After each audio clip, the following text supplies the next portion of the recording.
Salut à tous, dans cette nouvelle vidéo je vais vous parler de mes premières lectures du Scary Spooky Challenge.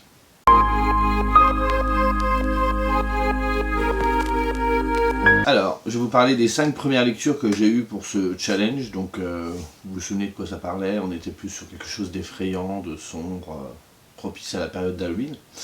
Il y a un peu de tout, il y a du graphique, il y a du young adult, il y a du true crime. Donc, j'ai d'abord lu en tout premier pour ouvrir le bal de ce challenge Jizo de Mato et Monsieur Tan. Donc Monsieur Tan c'est Antoine Doll à l'écriture et Mato c'est celle qui a fait les dessins. C'est sorti chez Glénat. Je vais vous montrer quelques planches. C'est plutôt joli. Hein. Alors dans cette histoire on va suivre un petit garçon qui s'appelle Aki et qui ne retrouve pas le chemin de sa maison. Il sait plus, il est perdu, comme s'il était d'une sorte d'amnésie, on ne sait pas trop. Et il va rencontrer un autre petit garçon qui s'appelle Jizo, qui commence à lui parler, et qui va lui dire qu'il lui va l'aider. Et Jizo, il ne sait pas qui c'est, donc il se méfie un petit peu, c'est un inconnu, tout ça, sa mère lui a dit de ne pas parler aux inconnus et tout. Et Jizo le met en confiance, lui dit tout doucement, c'est vrai qu'il est gentil, il lui dit écoute, t'inquiète pas, on va retrouver ta maman, faut pas que tu stresses et tout. Et il commence à se balader et à un moment, Jizo lui dit écoute, faut qu'on se mette à l'abri. La nuit, il y a quelque chose qui rôde, il faut surtout pas se faire attraper, on va dormir à tel endroit. Et en fait, quand ils se rendent sur place, ils se rendent compte qu'ils dorment dans un temple. Et Aki finit par se sauver parce que même Jizo, il le trouve un peu bizarre. Et en se sauvant, il va tomber nez à nez, enfin, il va pas tomber nez à nez tout de suite, mais il va se rendre compte que oui, effectivement, il y a quelque chose qui rôde et qui est vraiment mauvais. Alors, j'en dis pas plus parce que c'est un one-shot, c'est assez court. Donc moi, je dirais que j'ai bien aimé. J'ai pas été transcendé par ma lecture, oui, c'était sympa à lire, mais je pense que c'est plus destiné pour des jeunes ados ou des grands enfants, je sais pas, je dirais une dizaine d'années, 12 ans, ouais, plus dans ces eaux-là, et encore 10 ans c'est peut-être un peu jeune pour dire ça, je ne sais pas. Enfin bref, parce qu'il y a un petit côté sombre quand même à l'histoire. Et à travers son récit, Antoine Doll veut nous parler des Jizo, donc les Jizo c'est quelque chose d'assez répandu au Japon, donc je ne vous dirai pas ce que c'est, sinon je vais vous spoiler les livres. Et pas en France, du coup il a pu jouer là-dessus. J'ai trouvé que c'était assez classique dans le scénario, moi j'étais un petit peu fatigué par Aki, mais après ça se comprend, c'est moi personnellement. Parce qu'Aki, 2-3 fois il va se sauver en fait, il va être avec Jizo et il va se barrer. Et au bout d'un moment je trouvais ça répétitif dans le scénario, ça m'a un peu gonflé. Et sinon, ouais, ça reste très bon enfant, très optimiste, avec des bonnes, une bonne morale. Donc assez sympathique, mais pas inoubliable pour moi. Vous voyez, Antoine Doll, ça fait 2 fois et ça cartonne pas. Bon là après, je dis pas que j'ai pas aimé, loin de là, hein, et je sais pourquoi. Ça reste très... Ouais, une espèce de... un peu sous forme de conte. C'est sympathique à lire. Quelqu'un qui lit pas beaucoup de manga, qui veut découvrir, ça peut être sympa. Ça y est, enfin j'en ai lu depuis le temps que je le dis et que je le fais pas. J'ai enfin lu du true crime. Alors ici avec Garder l'œil ouvert de Victoria Charlton, 15 histoires de disparition mystérieuse aux éditions de l'Homme.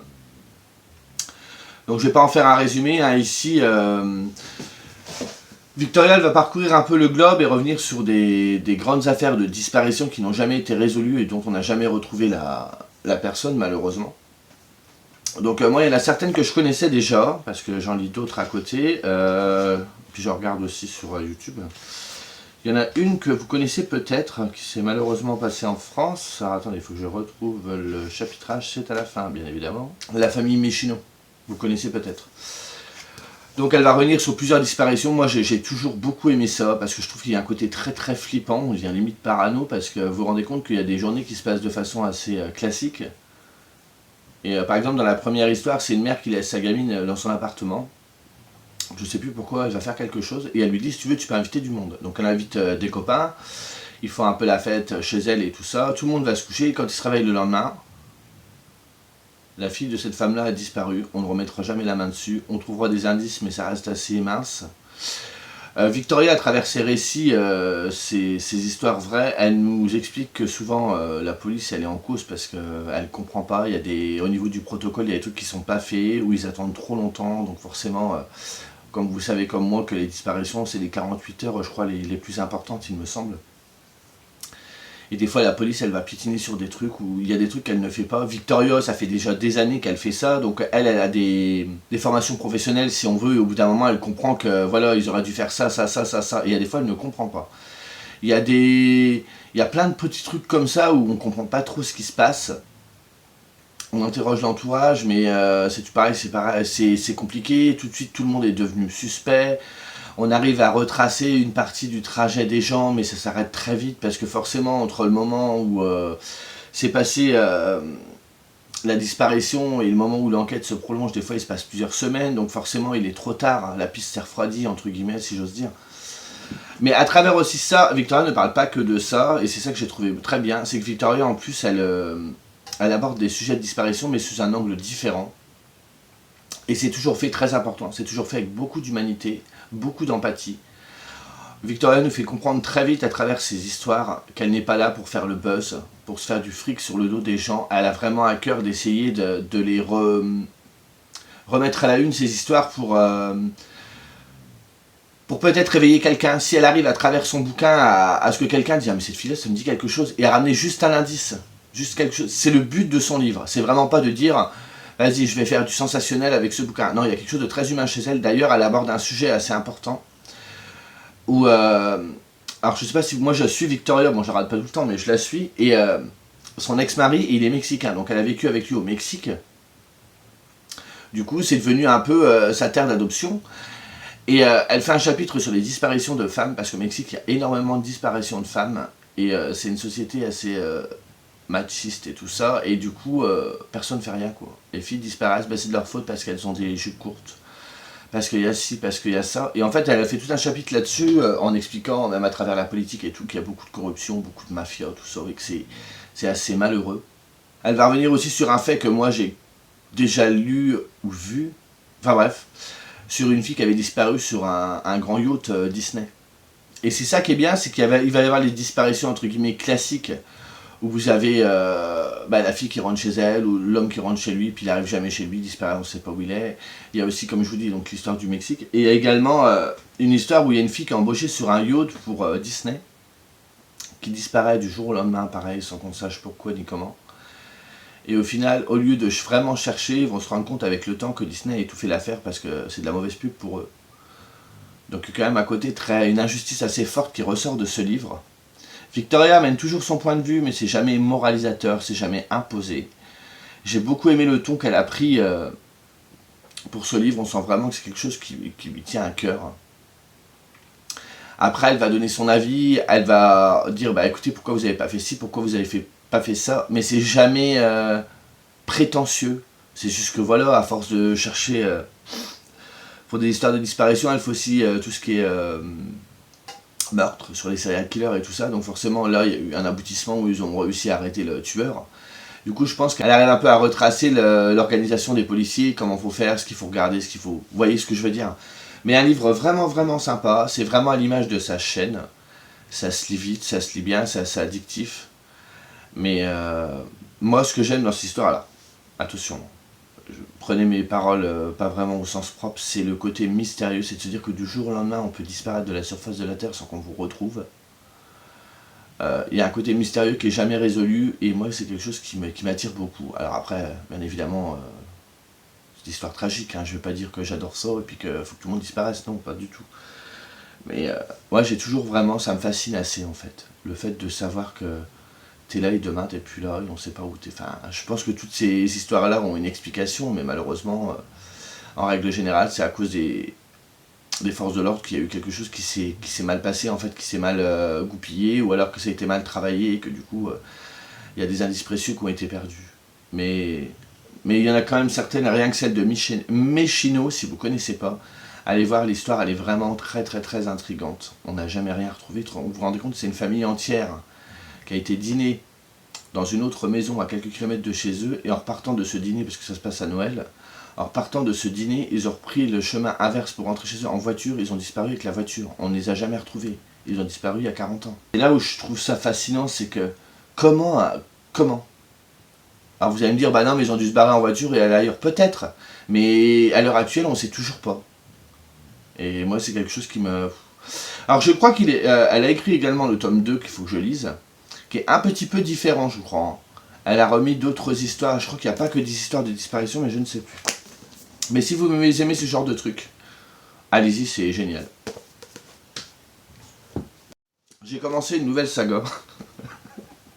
Je sais les commencer, je sais pas les finir. Et donc ici, Anna Caritas de Patrick Isabelle aux éditions Kennes. Donc le premier tome, Le Sacrilège. Donc on est déjà juste une chose, on est dans du young adulte. Donc ici on est dans la ville de Saint-Hector, une ville assez petite, assez petite parce que les gens parlent beaucoup entre eux et il y a vite fait des rumeurs qui circulent, vous savez, ce genre de truc. Et dans cette ville, il y a également une grande vedette du rock qui vit avec sa femme et sa fille, qui s'appelle Marianne, jusqu'au jour où le père de Marianne et sa belle-mère sont retrouvés morts. Et suite à ça, Marianne, elle quitte la ville. Et il y a des petites rumeurs qui vont commencer à circuler sur Marianne, pourquoi elle est partie, qu'est-ce qui s'est passé et tout. Donc au début de l'histoire, l'auteur va nous faire un petit résumé de la ville de Saint-Hector, ensuite on va revenir un petit peu sur la vie de Marianne, et ensuite on va se concentrer sur le lycée de Anna Caritas. On va suivre le personnage principal, William, qui a pour meilleur ami Gabriel, qui est en couple avec Anthony. Ils ont également une amie qui s'appelle Sabrina. Ils sortent souvent tous les quatre ensemble. Sabrina et William ne s'entendent pas vraiment parce que Sabrina est assez spéciale. Et un soir, elle les invite à faire une soirée chez elle, ses parents ne sont pas là, ils disent oui, et au cours de la soirée, Sabrina propose de faire une séance de spiritisme qui va très très mal tourner. À partir de là, va s'enchaîner des événements assez paranormaux, bizarres, il y a une petite enquête qui va être menée. Il y a même une carte, la carte de la ville. Et suite à cette séance de spiritisme, il y a aussi quelque chose qui fait grand bruit au cœur du lycée, c'est qu'il y a Marianne qui est revenue. Donc Marianne, elle a un peu fui, comme la peste. Et pourquoi elle est de retour? Et suite à cette séance de spiritisme qui a très mal tourné, William décide de se tourner vers Marianne, parce que Marianne, elle a quand même des rumeurs qui tournent autour d'elle, elle s'habille de façon assez noire, elle fait un peu sorcière et tout ça. Il y a quelque chose de bizarre avec elle, je ne sais plus, je pourrais plus vous dire ce que c'est, je ne sais plus. Et du coup, William décide de se tourner vers elle pour qu'il l'aide, justement, parce que suite à cette séance de spiritisme, il y a une sorte d'entité maléfique qui les poursuit, il y a quelque chose de glauque, on ne sait pas quoi. Alors moi, j'ai bien aimé. Alors, on est sur du young adulte. Moi, vous savez que le young adulte, ça passe ou ça passe pas. Moi, ça m'a fait penser à quelque chose de très série télé. Dans l'écriture de l'auteur, il y a quelque chose d'assez visuel et même dans la façon d'agencer les choses, vous savez, on est dans une ville qui a une certaine atmosphère, on est dans un lycée, déjà le lycée, je trouve Anna Caritas, il y a vraiment une sonorité à l'oreille. Et on va suivre quel personnage, donc il y a William, c'est le bon copain, tout ça, sa meilleure amie Gabrielle, ils sont comme ça. Il y a le petit copain Anthony qui fait un peu le playboy sportif du lycée, et il y a Sabrina qui joue un peu le rôle de la peste. Donc on retrouve un peu les stéréotypes que vous voyez dans les séries télé, vous savez, de teenagers. Mais ça fonctionne plutôt bien. Moi je trouve que c'est bien ficelé. Je me suis pas ennuyé une minute. Je trouve que pour les jeunes, la séance de spiritisme, elle est bien creepy, quoi. C'est... Non. Pourtant, quand j'y repense à l'histoire, je me dis, ah ouais, c'est vrai que c'est assez cliché par moment, que c'est... qu'on sent le truc venir. Vous voyez, on sent les rouages, comme dans les séries télé... qu'il y a pu avoir dans le style de Buffy, Charmed, vous savez, un peu creepy et tout. C'est pas la même chose, hein, mais dans ce style un peu là. Bon, moi j'aime bien ce genre de truc. Et pourtant c'est super bien passé parce que l'auteur, je sens pas, il s'est pas senti de prétention dans son histoire. Il s'est éclaté, il s'est dit je vais écrire cette histoire comme ça. Il a écrit son histoire et il s'est éclaté à l'écrire. Et franchement c'est passé tout seul. Alors actuellement en France... il y a le tome 4 qui devrait sortir début d'année prochaine, si je ne me trompe pas. Et au Québec, parce que c'est québécois, eux ils ont la chance que l'annonce du 5e tome vient de se faire. J'avais une petite appréhension parce que je me suis dit, je fais comment le tome 2, c'est avec qui? En fait, j'ai été jeter vite fait un coup d'œil, et en fait, c'est avec les mêmes personnages. Parce qu'il y a des trucs qui n'ont pas été répondus dans l'histoire. Il y a deux trucs que je peux pas vous dire quoi, mais on n'a pas de réponse. Et c'est quelque chose qui m'a un petit peu intrigué parce que je l'ai fait en LC avec les pages noires de Céline d'Instagram. Parce que j'allais le lire et elle m'a demandé si elle pouvait venir le lire avec moi, donc on en a parlé tous les deux. Mais là comme l'autre, on a eu vraiment un bon ressenti. Le personnage de Marianne est assez intriguant aussi, elle sait des choses, elle ne dit pas tout, elle est assez mystérieuse et la série va s'articuler un peu autour d'elle, j'ai l'impression. Bon là on n'en sait pas plus, parce que c'est pareil, en toile de fond il y a l'histoire de son père qui est décédé, on ne sait pas comment, on ne sait pas pourquoi. Je pense que ça va essayer d'être le fil rouge de cette série qui va essayer de découvrir tout ça. Il y a des zones d'ombre, il y a quand même pas mal de zones d'ombre. On sent que l'auteur, quand on a fini le premier tome, qu'il essaye de tisser quelque chose qui va s'inscrire dans la durée. Mais franchement, si vous aimez bien, je vous dis, alors ça n'y ressemble pas, c'est juste ce à quoi moi ça me fait penser. Si vous aimez bien des séries comme Buffy, ou le film comme, vous savez, Dangereuse Alliance Craft, je pense que vous pourrez apprécier ça. Bon, vous mettez bien en tête que c'est du young adulte. On n'est pas dans de l'adulte. Mais moi, ça m'a fait penser à ces deux choses-là. Bon, bien évidemment, c'est pas approfondi, on n'est pas sur la c'est un premier tome, donc je ne sais pas si derrière, sous-jacent de cette histoire paranormale, soit l'auteur continue à s'éclater avec ses histoires paranormales et à rester sur ce sujet-là. Je pense pas qu'il a pour vocation, ce livre-là, d'aborder des problèmes, vous savez, d'adolescents, comme il pouvait y avoir dans Buffy, quoi. Je pense que ça va rester pas du tout dans cette... Je ne sais pas, j'ai lu que le premier, on verra bien. Mais franchement, un premier tome où je me suis vraiment bien amusé. J'ai vraiment beaucoup aimé. Je vais vous présenter un livre qui n'était pas présent dans ma palle. J'ai lu ça en dernière minute parce que je suis tombé sur la page de l'auteur où il parlait, il y avait une vidéo où il parlait de son roman. Et du coup, je me suis dit, tiens, je me lirais bien ça. Donc je l'ai pris en e-book. Et en fait, il a fait la soirée, il n'est pas très grand. Et du coup, dans la foulée, moi j'aime bien soutenir les auteurs, donc tout ce qui est auto-édité, j'aime beaucoup. Et moi j'aime pas tout non plus, hein, mais du coup là j'ai vraiment bien aimé, j'ai vu que l'auteur en avait sorti 3, donc j'ai fait une petite commande.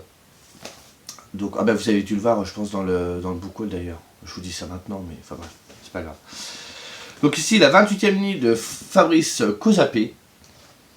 Donc alors ici on va être plus sur un recueil de nouvelles, sur quelque chose d'assez noir. Alors à résumer, c'est assez compliqué quelque part, parce que chaque nouvelle est indépendante l'une de l'autre, mais ouais, je peux pas trop... on n'est pas sur quelque chose de joyeux. Donc, moi ce que j'aimais, c'est la construction du recueil de nouvelles, qui va s'articuler d'une façon assez spéciale. Il y a deux points importants.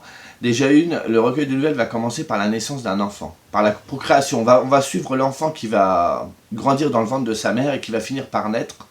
Et à partir de ce point-là, l'auteur va suivre différents personnages, mais à chaque fois on va monter en âge. Donc on va d'abord avoir le nouveau-né, l'enfance, l'adolescence, l'âge adulte, et après l'homme qui a 30 ans, l'homme qui a 50 ans, jusqu'au moment où on va être jusque sur la vieillesse. Donc il y a toute une construction qui se fait autour de ça.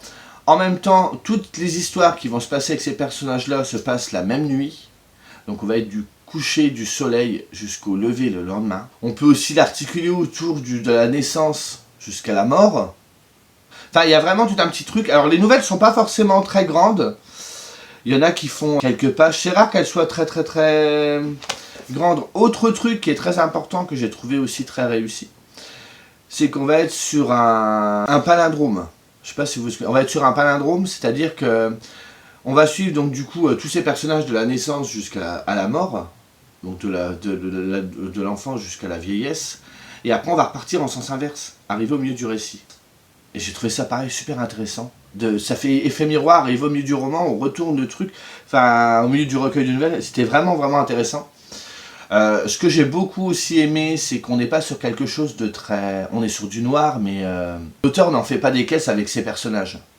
Par exemple, au début, vous allez avoir un enfant qui a peur, qui a un monstre sous son lit. Il est dans sa chambre la nuit, il a peur.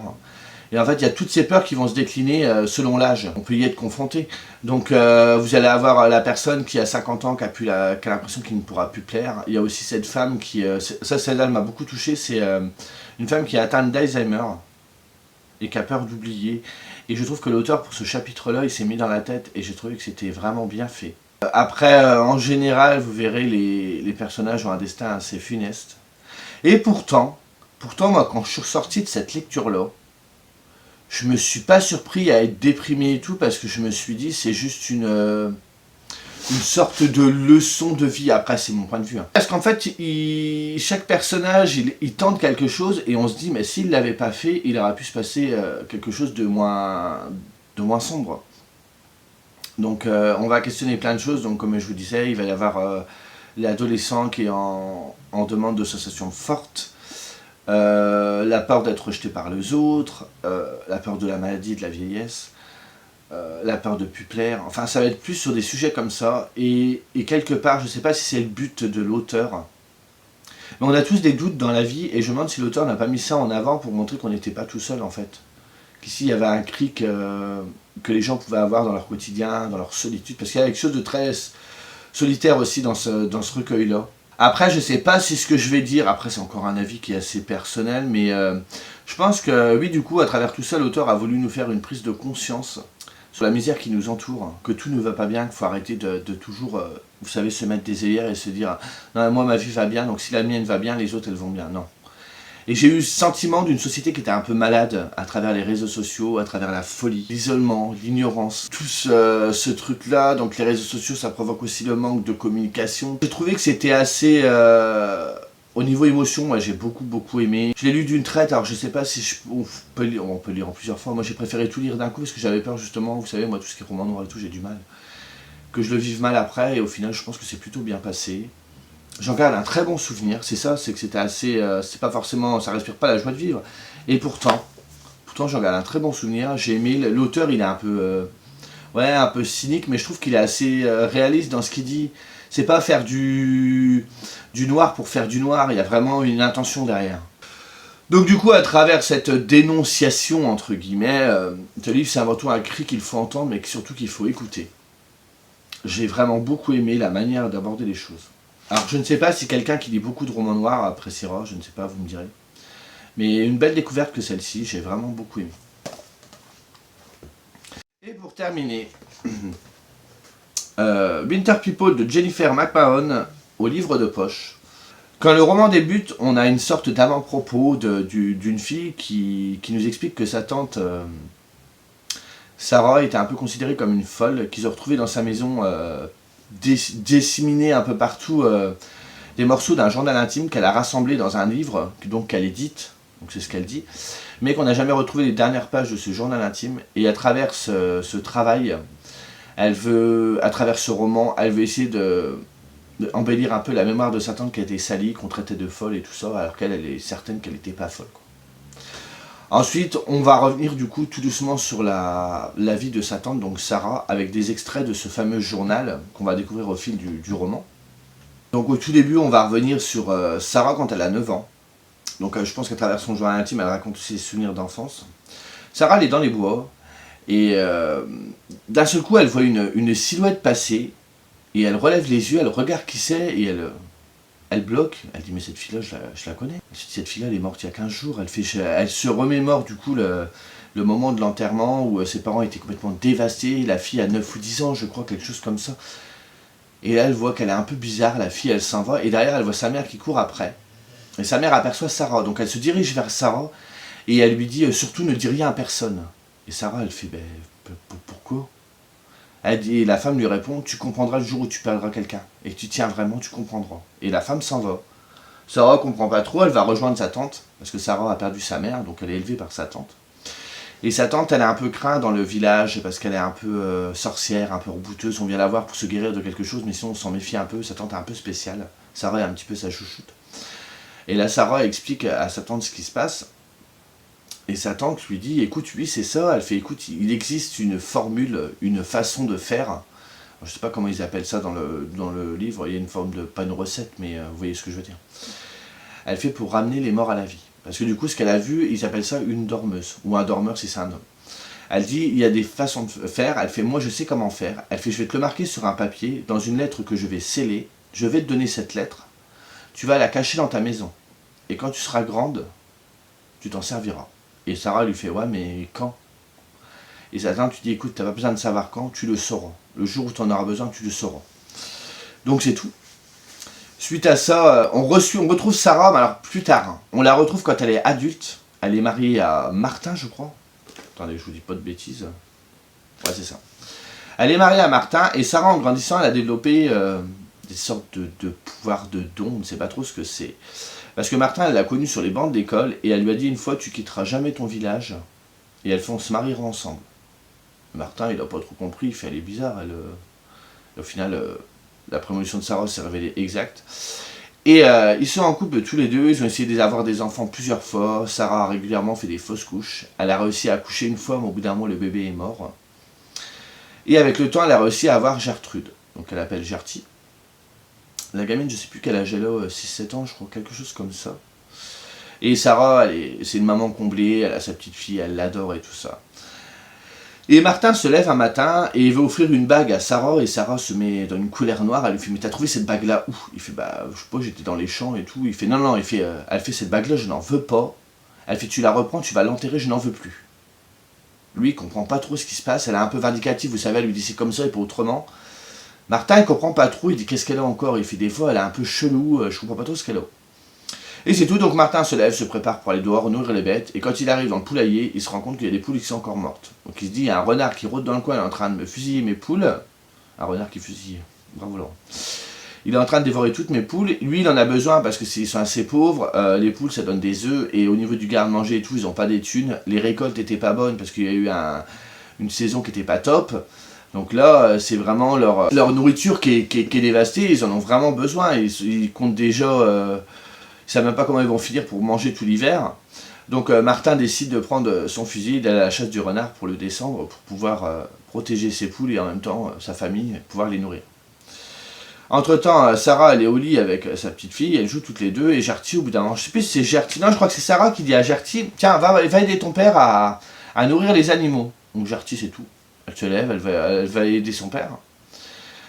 Donc on resuit après, parce qu'il y a plusieurs points de vue. Sarah, on aura toujours du point de vue du journal intime, mais après on va suivre à la troisième personne Martin et un petit peu Gertie. Donc on se retrouve avec Martin qui est au milieu des bois, en plus les bois qui entourent, parce que Sarah n'habite pas vraiment dans le village, elle habite un peu isolée, à quelques, je sais plus si c'est quelques kilomètres ou quoi, et au milieu d'une forêt qui est assez bizarre.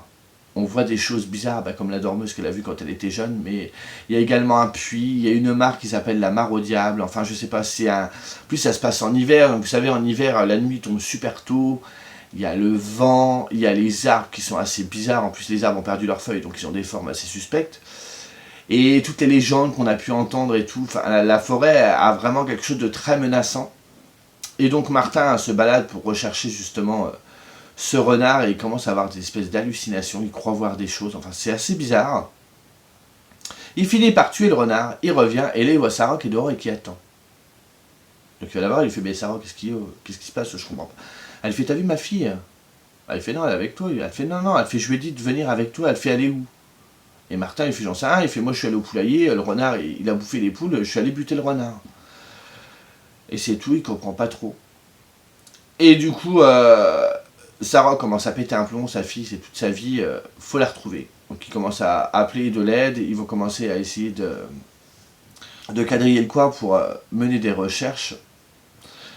Et bien évidemment, je vous le dis parce que c'est plus ou moins marqué derrière, on comprend assez vite. Je vous dis pas comment, je vous dis pas tout, mais la petite fille, ils vont la retrouver, mais elle sera décédée. Et à côté de ça, ensuite on va revenir dans le présent. Et là on va suivre Ruthie. Donc Ruthie, c'est une lycéenne, je crois qu'en dernière année, ou alors en première année de fac. Enfin bref, elle est... voilà. Et elle rêvait que d'une chose, c'est quitter le coin paumé où elle est. Parce qu'en fait, elle habite actuellement dans la maison qu'habitait Sarah. Donc ils sont un petit peu isolés du village et tout ça, fait un peu très campagnard. Et elle voulait un peu s'émanciper, Ruthie, elle aurait bien voulu aller à la fac dans une autre ville, être tranquille, mener sa petite vie, et sa mère a refusé. Parce que sa mère, c'est quelqu'un qui est un peu contre tout ce qui est le modernisme, vous savez, pas de téléphone, pas d'ordinateur, parce qu'on peut être pisté, parce que ci, parce que ça. Et sa mère, elle est un peu dans la tradition, au lieu d'aller en magasin acheter des fringues à ses filles, elle va aller dans les friperies. Pour la nourriture, elle va essayer de faire elle-même ses cultures, d'élever des bêtes pour avoir de la viande et tout. Et sa mère, en plus, elle se sert de tout ça pour aller vendre ses œufs le samedi sur le marché. Et cette vie-là, Ruthie, ça la gonfle un peu, quoi. Elle aimerait bien être comme les jeunes filles de son âge, donc elle est souvent en conflit avec sa mère. Et là, ce soir-là, ça ne déroge pas la règle. Elle rentre, il est, je sais plus quelle heure, 2h du matin, 1h30, elle est complètement bourrée, elle est avec son copain. Et elle dit, là, je vais rentrer, je vais me faire assassiner par ma mère. Donc sa mère, du coup, lui a refusé la fac, et elle lui a dit, la première année, tu resteras ici, parce qu'on n'a pas les moyens. Tu travailleras avec moi, puis le fait d'aller vendre un peu sur le marché, ça te fera une première expérience autour du commerce. Ruti, ça la blase, quoi. Elle n'a pas le choix. Et donc du coup, avec cette relation qui est un peu conflictuelle et tout ça, elle rentre chez elle. Et là, ce qui est bizarre, c'est que tout est allumé dans la maison. 2h du matin, elle ne cherche pas, elle dit « Ma mère, elle m'attend, je vais me faire engueuler ». Et quand elle arrive dans le salon, il y a la tasse de thé de sa mère qui est là, il y a une part de gâteau à côté, mais sa mère, elle est trouvable nulle part. Elle touche la tasse, elle est froide. Ruti, elle comprend pas, elle se fait « Merde, c'est quoi le... » Elle se dit « Tant mieux, c'est l'occasion qui fait de larron. Ce que je vais me coucher. Ma mère m'aura pas vu, je me ferai pas toper, je me ferai pas engueuler. Ce sera encore une engueulade en moi, déjà que ça va pas trop, je suis tranquille. » Donc elle monte se coucher, et quand elle se réveille le lendemain, elle a quelqu'un qui dort à côté d'elle. C'est sa petite sœur. Et elle comprend pas, parce que sa petite sœur, donc qui s'appelle Faune, normalement elle dort avec sa mère. Et elle fait « Mais pourquoi elle dort avec moi ?» Elle dit « Pourquoi tu dors avec moi ?» Elle dit « Ben maman, elle est pas là. » Et là, ils vont commencer à se dire « Mais c'est bizarre, maman n'est pas rentrée. » Donc la mère a disparu, et vous allez être toujours en alternance entre la vie de Ruti et la vie de Sarah dans le passé. Tout se passe sur le même lieu, donc la fameuse maison de Sarah. Alors mon récit, mon résumé peut être un peu chaotique, mais c'est également le cas dans le roman. Alors attention, quand je dis chaotique, vous ne vous perdrez pas. Ça part plus ou moins entre guillemets dans tous les sens, qu'au début vous avez l'avant-propos de la fameuse nièce. Vous avez Sarah quand on ouvre son journal intime quand elle est petite, après on la voit quand elle est grande, après on suit son mari, après on suit sa fille, après on revient sur le mari, et ensuite on suit Ruti. Donc ça part un peu dans tous les sens, mais malgré ça, l'autrice, elle arrive à instaurer un truc qui se suit, ça reste logique, moi j'étais pas perdu du tout. Et elle a même petit à petit ses personnages et son histoire. Donc on commence à comprendre, bon bien évidemment, vous vous doutez, c'est un thriller, au début, pourquoi on parle de Ruti, pourquoi on parle de Sarah, ça nous semble un peu bizarre. Ce que j'ai beaucoup aimé aussi, alors moi je ne suis pas quelqu'un, en général, ça dépend, c'est assez rare quand même, que je lise des livres en fonction des saisons. Vous voyez, ça s'appelle Winter People. Il faut le lire en hiver. Mais là, je trouve que par contre, oui. Bon, là, je l'ai lu en automne, mais il y a vous savez, comme je vous disais tout à l'heure, ce fait que les nuits raccourcissent, le fait de cette ambiance avec les arbres qui n'ont plus de feuilles, le fait que dans les bois, il se passe des trucs un peu chelous, tout ça, ça joue beaucoup. Et je trouve que je l'aurais lu en été, je ne sais pas si j'aurais eu autant d'immersion. Parce que l'autrice, elle arrive vraiment à amener une certaine ambiance dans le décor autant que chez les personnes. Parce que même les personnages sont assez ambigus. Vous savez, la tante de Sarah est très bizarre. Même Sarah, elle a des trucs. Et encore, je ne vous ai pas tout dit, bien évidemment. Mais vous verrez, Gertie aussi, elle est bizarre. Enfin, c'est toujours assez sous-jacent. C'est jamais annoncé. Regardez, je vais vous montrer comment le personnage va faire un truc bizarre. Non, c'est pas amené avec des gros sabots. Mais c'est amené en douce comme ça. Et tout ça, j'ai vraiment surkiffé l'ambiance. Et je comprenais pas du tout où on allait aller. Et après, petit à petit, elle tisse son truc et on comprend. Alors ce n'est pas un coup de cœur, pourtant j'ai cru. Hein. Parce que dans la dernière partie, et ce qui est en même temps justifiable, c'est que le mystère, il est moins présent. Je trouve que l'ambiance, on y fait moins attention. Enfin, il y en a quand même encore de l'ambiance, mais... Et le fait que vous verrez dans ce thriller, il y a un grand côté fantastique. Je dirais pas qu'il se perd à la fin. Mais ouais, la dernière partie, j'étais bien dedans parce que je l'ai lu, j'ai lu très vite celui-ci. Hein. Mais je sais pas, il m'a manqué quelque chose, un truc, je ne saurais pas vous dire quoi. Après, je pense que ça vient de moi, hein, pas forcément de l'autrice, je pense qu'elle a fait de son mieux. Non, peut-être de moi, je sais pas. Mais franchement, un super thriller, alors je l'ai jamais vu passer, moi je l'avais vu passer chez Margot Liseuse, mais sinon je l'ai jamais vu passer nulle part. Donc je l'ai pris, c'est vraiment juste en lisant vite fait le résumé et ce que Margot à l'époque en avait dit. Mais j'ai surkiffé. J'ai vraiment beaucoup aimé. Je crois que de toutes mes lectures, quoique non, parce que vous voyez, à part Jizo que j'ai bien aimé, mais j'ai pas été non plus au taquet. Vous voyez, ce bilan lecture, j'ai que des bonnes lectures. N'hésitez pas à me dire si vous avez des questions ou quoi. Donc voilà pour le retour de lecture de ces 5 premiers romans. Moi franchement, le Scary Spooky Challenge, je passe un moment de ouf. Bon, au moment où on verra cette vidéo, le Scary Spooky Challenge sera fini. Et franchement, que de bonnes lectures. Voilà. Sur ce, moi je vous laisse. Et j'espère que vous aurez aimé ce que je vous ai présenté. Et je vous dis à plus tard. Allez, salut.